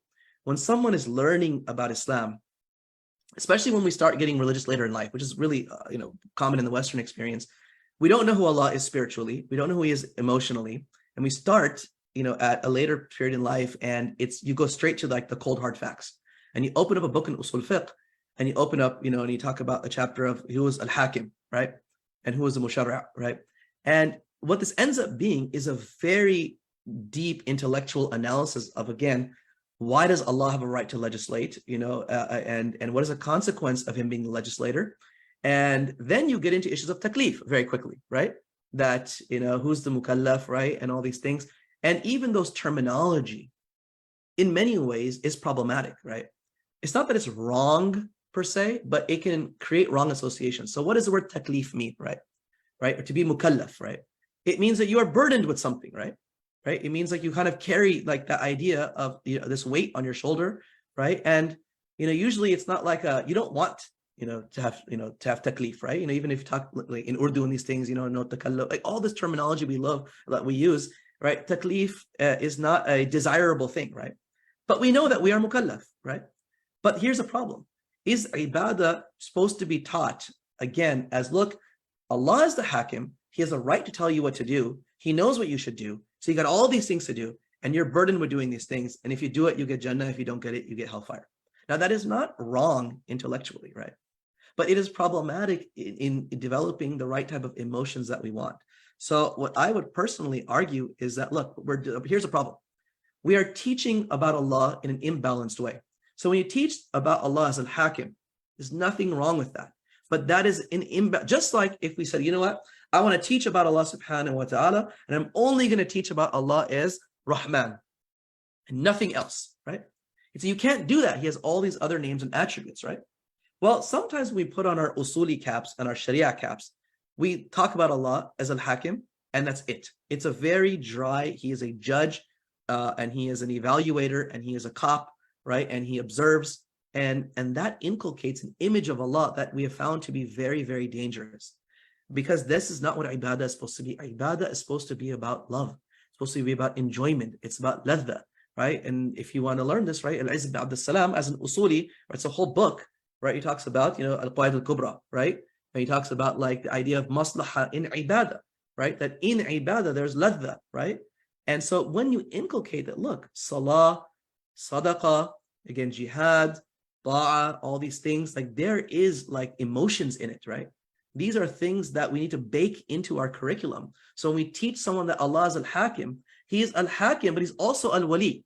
And if you divorce these together, it's really problematic, because the one who's telling you what to do, I haven't seen it in a book of usul fiqh where someone is going into, Allah's, concern for the creation, his protection of the creation, his wilaya, right? And that he's and that comes in books of tazkiyah.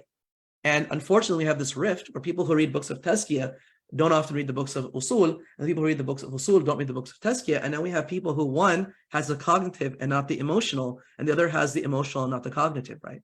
So we do need to bring these traditions together, I think, under one umbrella. And our books should reflect some of that, right? Rather than saying, you know what, there's a sheikh of tazkiyah and the sheikh of usul. It would be my hope, and Allah, maybe I learned this in my own experience. My teacher of usul embodied this. Maybe because we learned from the same books that are on the, in the textbooks, you didn't get it out of the text, but definitely we got it from the interactions we had with our teacher, that the ruh is there, and it's not just, again, the intellectual sides of these arguments, right? So holistically teaching about Allah in the chapter, right, of him being Hakim, I think is really, really important. Wallahu a'lam. Barakallahu feekum. We have two more. We'll go to Brother Muhammad Khan, and then we'll go to Abu Tariq, inshallah. And then we can see if there's any last minute ones before wrapping up, inshallah. Brother Muhammad Khan, the floor is yours. Assalamu alaikum, brother. I hope you guys can hear me. Thank you so much. It's probably the first time I'm hearing you, Brother Usman. I'm from Chicago. My brother and, Mir Ali Slambai, they listen to you a lot, and they forward me the link, and alhamdulillah, it's the first time I'm listening to you. Very impressed. I definitely accept the concept that you are presenting, that we have to build a positive image of Allah subhanahu wa ta'ala for our kids. Now, but I do have a question. It's more of and I'm not sure if this is, the question is going to be limited to just taqwa only. It's probably a more wider discussion. I do not know.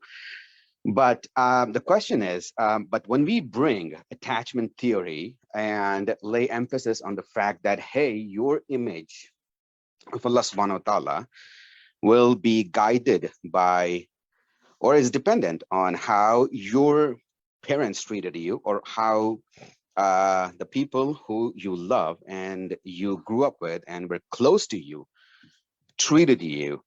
So my question around this is that, okay, where does it leave self-accountability? As an example, I have a bunch of, teenagers as my nephews and nieces who are in their 20s and 30s. And if I were to talk to them, hey, why are you doing this? The answer most likely these days that's coming back is, oh, because my father treated me like this when I was growing up. And, my mom was very harsh on me when I was growing up, and that led me to my mental issues or whatever, right? In building this image of Allah subhanahu wa ta'ala. Now, but as an example, as an evidence, if you look back at the Quran, if you look at the examples, most of the prophets and the people who are actually talked about in the Quran grew up in very hostile environments. Like the wife of Firaun. She grew up in a very hostile environment. Ibrahim alayhi salam, his father was a non-believer. Yusuf alayhi salam, from day one, he actually grew up in a very hostile environment. His brothers hated him. When we're pushing attachment theory into our, into building our image of Allah subhanahu wa ta'ala, where are we leaving self-accountability? So I just want your thoughts around this. Thank you so much. I can't hear you. I'm sorry. Assalamu alaikum. Jazakallah khair. I was muted. Yeah, no, I appreciate your comments. They're very good comments, and I linked the paper that might give you some more insights in the chat. That some of my thoughts are coming from. But so here's the way that we have conceived this. So number one is we are critical of attachment theory, and it doesn't explain everything. It's just we try to draw from frameworks that we think will allow us to begin to fill in the gaps. Because when somebody asks this question about, well, how do we learn about who Allah is, right? It's very easy to someone to say, well, look, obviously you just get it from information. Like how do we build a theory? We've got to draw from some places. So we have Hadith, we have Ayat, right? We have so many sources. We do have a number of Hadith about parenting, right? And we have so many Hadith that begin to show us as well about how the Prophet Muhammad would raise his kids, and his concerns for not allowing the Sahaba to raise their kids with excessive harshness, right? We have the famous hadith with Aqra ibn Habis about when he saw the Prophet, he saw someone kissing their child. He's like, I have 10 kids, I never kissed them, right? And the Prophet is upset at that. He says, what can I do if Allah has ripped mercy out of your heart, right? You see how he treated Fatima when she would walk in the door. He would stand up, he would kiss her on the forehead, sit her in the same place, right? So we see that from the prophetic behavior that some of these elements of warm parenting are being encouraged. And what the absence we find is that it's not explicitly being linked to understanding of Allah, but there are hadith that give us some insight into it. When the Prophet said, مَا مِن مَوْلُودٍ إِلَّا يُولَدُ عَلَى الْفِطْرَةِ, right? And there's no child except they're born upon a fitrah. And then it says, but it's his parents, right, who turn them into Christian or Jews or Magians, right? And it's like, you stop at this hadith and you say, look, the Prophet is telling us that the parents play a major role in shaping our kids' views of religion, right? But here's the problem. We often think about that only in the cognitive sense. So yes, a parent can go and tell their kid, you know what, God is three. Okay, so now we've made him into a Christian. Or you can tell him that, God doesn't exist, and now you've been into an atheist, right? You can tell them that, and you can tell them whatever you want intellectually, and now you've shaped their cognitive understanding of God. But they're also going to emotionally shape their understanding of God through their behaviors, even if they stay Muslim, right? So this is not to say that we're absolving people from accountability. But by the way, and I know this is a huge topic, and I have a goal to write a paper on this at some point, which is how do we think about these factors in life? Because there are predictors of human experience.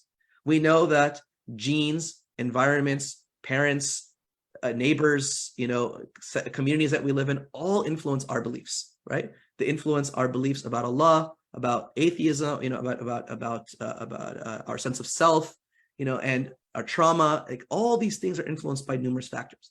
Here's a question: is that do they matter, right? It is my belief that they do matter a lot, and Allah subhanahu wa ta'ala will hold each person accountable based on their life circumstances, right?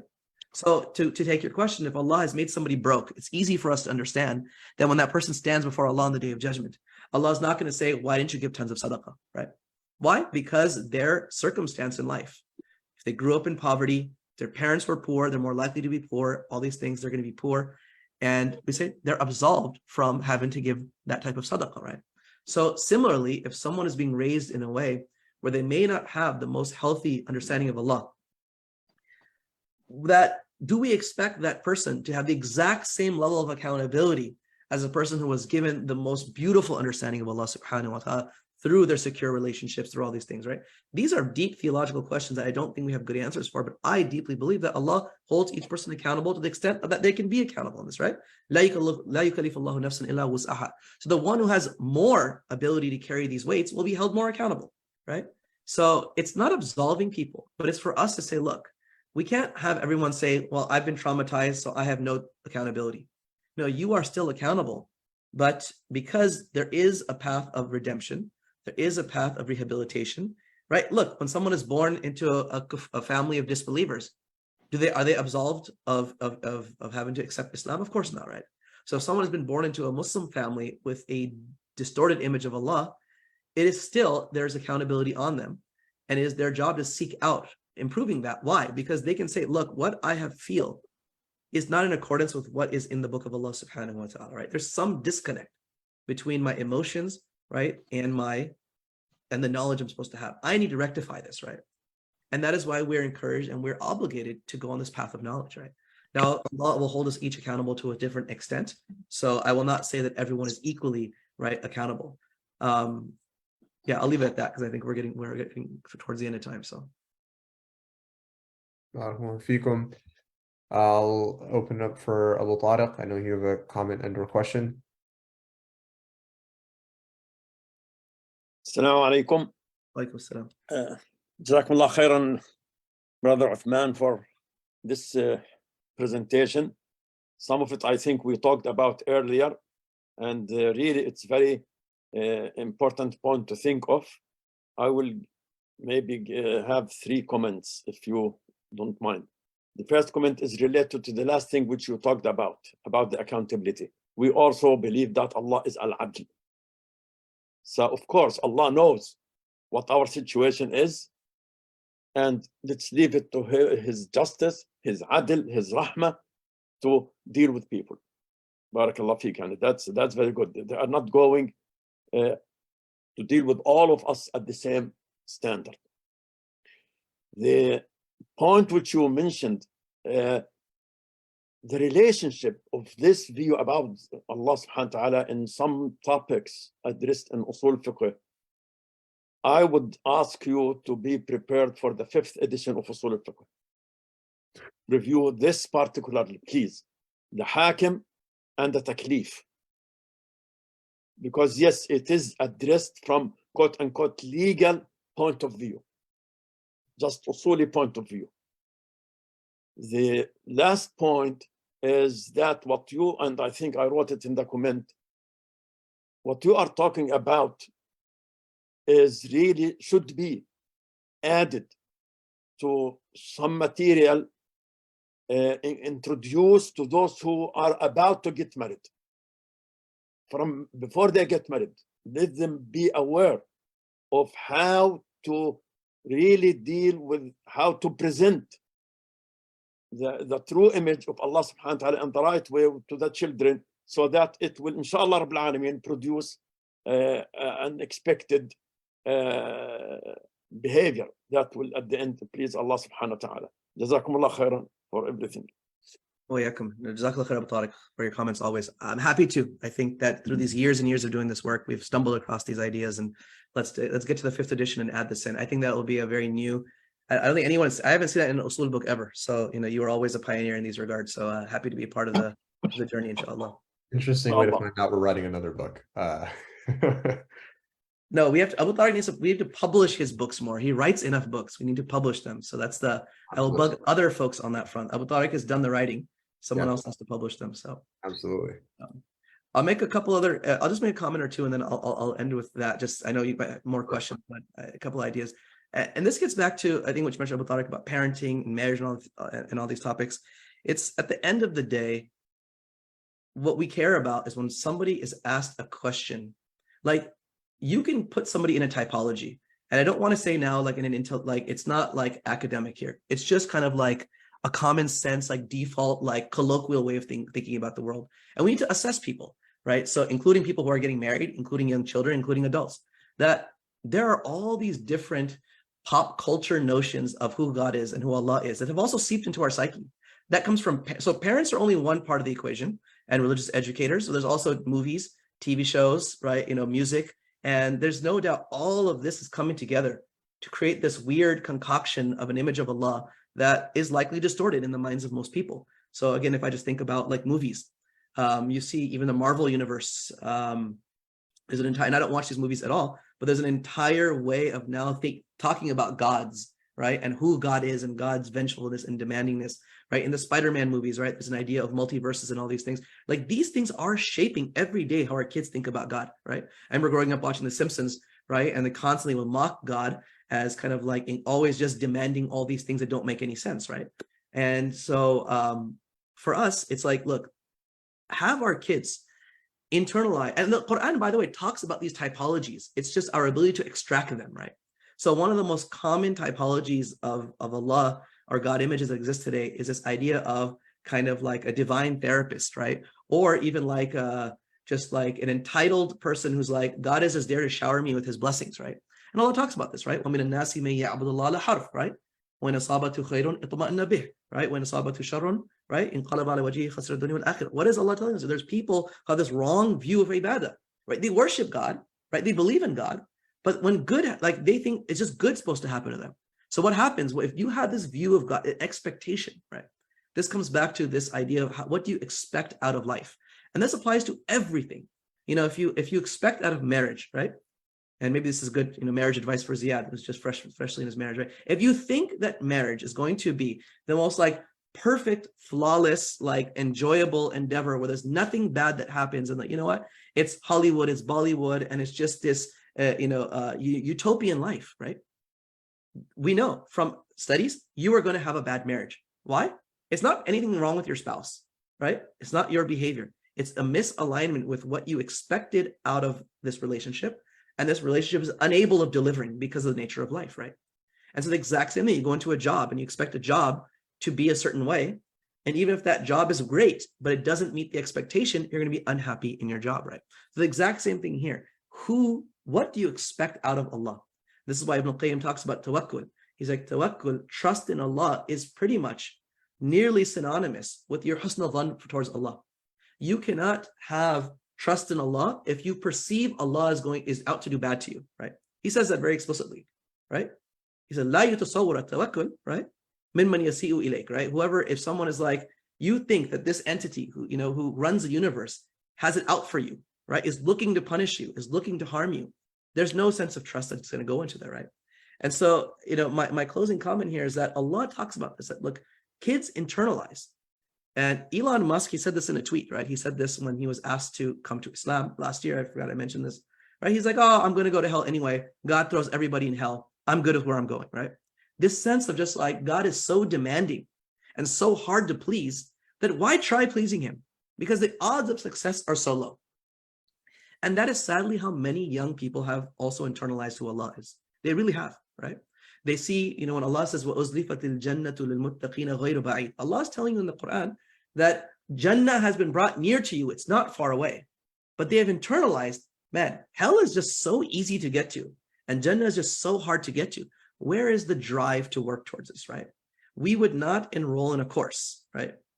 If Abu Tariq holds a course next year, and we say this is a graded course, right? You're going to come every week and you get a grade every week. And at the end of the day, you get a grade. But Abu Tariq is the hardest usul fiqh instructor in the planet. And he will fail 99% of his students. Everyone's going to be like, you know what? Wait a minute. I don't know if I want to take this class anymore. Why? Yes, the class is great. And I'll learn more usul than ever before. But it's just so hard to pass. So be mindful that if we creating in our kids this mindset of, you know what? Islam sounds so great in theory. But it is so hard to get the fruits of Islam, which is paradise. Why should I engage in it, right? Why should I go through that burden, right? And so Allah says, مَا يَفْعَلُ اللَّهُ بِعَذَابِكُمْ, right? إِن شَكَرْتُمْ وَآمَنْتُمْ. Allah does not want to punish his creation, right? When he's calling us to be mindful of him and have taqwa of him, right? Yes, it's قُوا أَنفُسَكُمْ وَأَهْلِيكُمْ نَارًا. That's part of it. And that is a motivator, right? But there's so much more than that. And so just emphasizing the khawf here, right? And reducing obedience to Allah as a path of averting hell, and there's nothing else behind it, will lead to all these false images of God, cosmic cop, looking to punish, right? All these rules, they don't make sense, right? God is, the divine genie. I rub him, I rub the Quran and I ask for what I want and I better get it. What happens there? If you ask, Allah gives. If that's the belief that you've been given, when you make dua, you don't get what you want. Well, now you're in a state of fitna in your deen, right? So it's this expectation of who Allah is that we really need to focus on calibrating and showing people through the Quranic discourse. Look, when Allah wants good to you, it doesn't happen through just showering you with blessings, right? It happens through sometimes dragging you from this hardship or this scenario to that scenario. That doesn't make sense in the moment, right? But when you zoom out, right, you will see his benevolence being manifested because you don't have those lenses on day one, right? You don't have that foresight, right, that Allah subhanahu wa ta'ala, he has, right? So that is a developmental process. It takes years and years and years to inculcate in the heart of a young person that I have this view of Allah that allows me to trust in him. That look, when he says, don't put my money in interest, avoid riba. But look, everything in the worldly affairs tells me it makes sense, right? I believe it when he says يَمْحَقَ اللَّهُ الرِّبَا, right? I believe it, right? He says يُرْبِ الصَّدَقَات, right? When he says وَمَا آتَيْتُم مِّن رِّبَا لِيَرْبُوَ فِي أَمْوَالِ النَّاسِ لَا يَرْبُو عِندَ اللَّهِ, I believe it because I've experienced it in my life. I've experienced his care and his concern over and over and over and over. And sometimes I didn't experience it for a year. It took a year. It might have taken me a long time to see the fruits of my ta'ah, right? I obeyed Allah today, and I saw it a year later, right? I saw it in my wife. I saw it in my kids, right? I saw it in my income. I saw it in my health. And the more of those experiences we have, then it gets easier and easier and easier then to have taqwa. It's kind of like the rich get richer effect, right?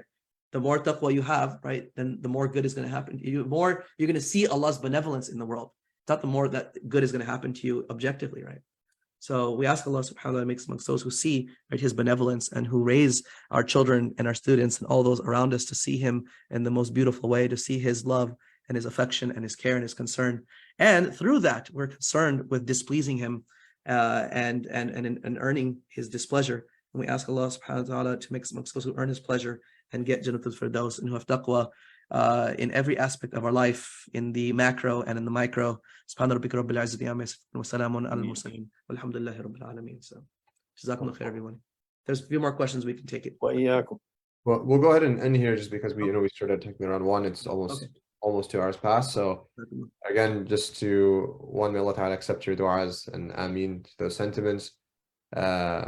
Jazakumullahu alf khair for everyone for tuning in, joining us, attending the previous sessions.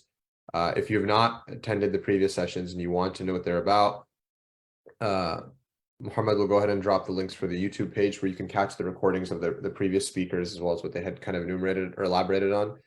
And again, Jazakumullahu khairan everyone for attending. It means a lot, and may Allah Ta'ala allow us to facilitate taqwa and again maintain it outside of the month of Ramadan. If you want to attend some more talks and you're interested, tonight inshallah Abu Tariq will be having a session, a tadabbur session on Surah Al-Mu'minun at the Islamic Center of San Gabriel Valley at 11 o'clock inshallah. So if you want to come meet in person and learn some knowledge and gain some knowledge, we look forward to seeing you there tonight inshallah. Ramadan Kareem and an early Eid Mubarak to everybody, and Jazakumullahu khairan to all our speakers, Dr. Uthman now, and as well as the previous 3 speakers for their time and effort and their contributions inshallah. Wassalamu alaikum wa rahmatullahi wa barakatuh. Wa alaikum assalam wa rahmatullahi wa barakatuh.